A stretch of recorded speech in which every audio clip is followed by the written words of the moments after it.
Armenian വംശഹത്യയിൽ നിരവധി ആളുകൾ കൊല്ലപ്പെടുകയും കൊള്ളയടിക്കപ്പെടുകയും സ്ത്രീകളും പെൺകുട്ടികളും മാനഭംഗത്തിനിരയാക്കപ്പെടുകയും നിരവധി അഭയാർത്ഥികൾ സൃഷ്ടിക്കപ്പെടുകയും ചെയ്തു. അതിനുശേഷം മതപരിവർത്തനം നടത്തപ്പെട്ട അർമേനിയൻ സ്ത്രീകളുടെ മുഖത്തും കഴുത്തിലുമൊക്കെയായി അക്രമികൾ പലതരം ടാറ്റുവിങ് നടത്തുകയുണ്ടായി. ഇവിടെ സ്ത്രീ ശരീരങ്ങൾ ആണത്താഘോഷങ്ങളുടെയും വംശബോധ്യങ്ങളുടെയും പരീക്ഷണ ഇടങ്ങളായി മാറ്റപ്പെടുകയായിരുന്നു. ഇവിടെ ടാറ്റു ലൈംഗികതയുടെയും സാമൂഹിക ശുദ്ധിയുടെയും മതസ്വത്വത്തിൻ്റെയും പ്രകാശനമായി മാറുന്നു. പിന്നീട് സ്ത്രീകളെല്ലാം തന്നെ ഈ വംശഹത്യയുടെ ഓർമ്മകൾ പേറുന്ന ടാറ്റു അണിഞ്ഞ മുഖങ്ങളുമായി തങ്ങളെ ആക്രമിച്ച ആ സമൂഹത്തോടൊപ്പം അതേ നാടുകളിൽ പുതിയ ജീവിതം ആരംഭിക്കാൻ വിധിക്കപ്പെട്ടു. എന്നാൽ സംഭവങ്ങൾ പിന്നീട് മാറിമറിയുകയുണ്ടായി. ഒന്നാം ലോക മഹായുദ്ധാനന്തരം ഒട്ടോമൻ സാമ്രാജ്യം തകർക്കപ്പെടുകയും ദുരിതമനുഭവിച്ച അർമേനിയൻ സ്ത്രീകളും കുട്ടികളും വിമോചിതരാവുകയും ചെയ്തു.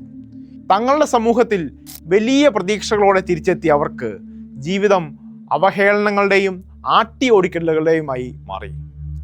പിന്നീട് അർമേനിയയിൽ എത്തിച്ചേർന്ന പാശ്ചാത്യ രക്ഷാപ്രവർത്തകരും ടാറ്റു ചെയ്യപ്പെട്ട സ്ത്രീകളെ ലൈംഗിക അശുദ്ധിയുടെ പര്യായമായി വിലയിരുത്തി സഹായങ്ങൾ നിഷേധിച്ചു.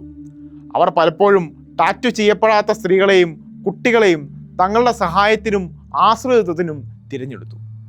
ടാറ്റു ചെയ്ത സ്ത്രീകൾ പതിയെ പൊതുസമൂഹത്തിൽ നിന്നും പൂർണ്ണമായി അദൃശ്യമാക്കപ്പെടുകയും അസ്പൃശ്യരാക്കപ്പെടുകയും ചെയ്തു. കന്യകാത്വത്തിൻ്റെ നഷ്ടപ്പെടലും നിർബന്ധിത മതപരിവർത്തനത്തിൻ്റെ അടയാളവും മാനഭംഗത്തിനിടയായ സ്ത്രീത്വത്തിൻ്റെ പ്രതീകവുമായി കണക്കാക്കപ്പെട്ട ടാറ്റുകളെ നശിപ്പിച്ചു കളയുന്നത് തങ്ങളുടെ ജീവനേക്കാൾ പ്രാധാന്യം നൽകിയ ആ സ്ത്രീകളോട് അർമേനിയൻ ജനത പിന്നീട് ഒരിക്കലും കരുണ കാണിച്ചില്ല. യുദ്ധാനന്തരം 49-ലധികം രാജ്യങ്ങൾ ഗോൾഡൻ റൂൾ സൺഡേ ആചരിക്കുകയും അതിന് പ്രകാരം അർമേനിയയിലെ ജനതയ്ക്ക് വലിയ സഹായങ്ങൾ നൽകുകയും ചെയ്തു.